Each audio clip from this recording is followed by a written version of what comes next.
this is somewhat surprising. Let's begin.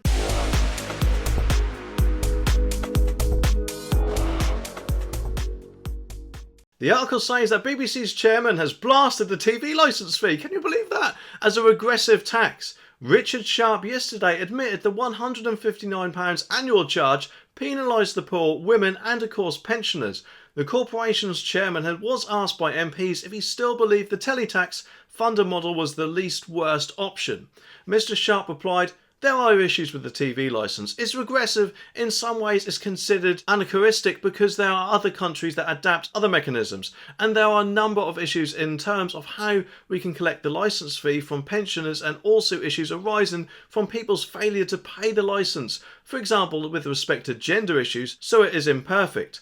Campaigners argue that women are overwhelmingly prosecuted over non-payment as they are usually at home when the enforcers call. The government is looking to carry out a review of the BEEB's funding, including whether a mandatory fee, which has been frozen for 2 years, is best." Well, to be honest, I think we can all agree that it's certainly not best and probably sucks more balls than my ex-girlfriend. But it's good, isn't it, that the BBC director is finally coming round to our way of thinking, or is he? Because if he's saying that it's a regressive tax and doesn't seem to want the TV licence himself, he has got something in mind though, hasn't he? Of course, we'll just have to wait and see what it is. Hopefully it's the advertising route. Let's face it, all companies do tend to go down that route way, unless of course it is subscription. But I don't know about you, I wouldn't be exactly subscribing to the BBC.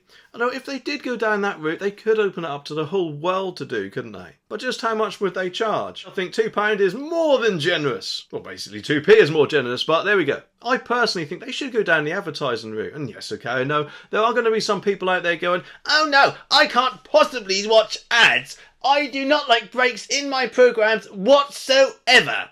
Or something like that. Presumably, of course, they only ever do watch the BBC and don't watch ads on TV channels at all. But what they could actually do is a combination of adverts and subscription in one. For example, they could take a leaf out of ITV X's and Channel 4's All 4 and charge a £3.99 fee if you don't want adverts, but yet it could be free for everyone who doesn't want to pay the fee. Quite worrying though, ITVX does have a few programmes which are ITVX exclusives and therefore presumably not shown on telly, in which case the older generation are more than likely going to miss out on if they don't have the internet or don't have the apps, which does seem to be the case with quite a lot of people. Although as the modern day generation grows up, they are going to see the TV licence as basically what it is, a forced fee, if they want to watch TV channels live, which to be honest, I don't know really who will do that anymore. I personally don't. I just watch streaming services, YouTube, and that's pretty much it. It's handy to have programmes on demand, and watching live TV does seem a bit old-fashioned nowadays, doesn't it? But of course, yes, I know,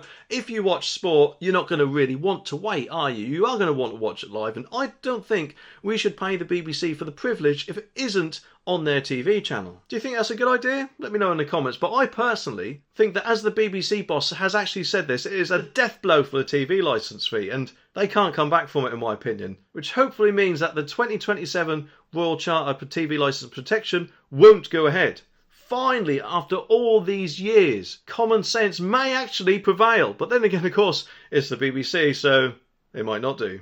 Mr Sharp agreed that the BBC must contribute to the discussion when it arises. Rebecca Ryan of Defund the BBC said it's welcome to hear that Richard Sharp admitted significant issues with the TV licence. And while they're at it, maybe companies like Netflix might wish to reconsider the decision they made in this video, which to be honest is going to annoy a lot of people. Anyway, I should have quite a few videos coming out today, so make sure you click that subscribe button down there so you're notified when the next one drops. Anyway, subscribe for more, and I'll see you in the next one.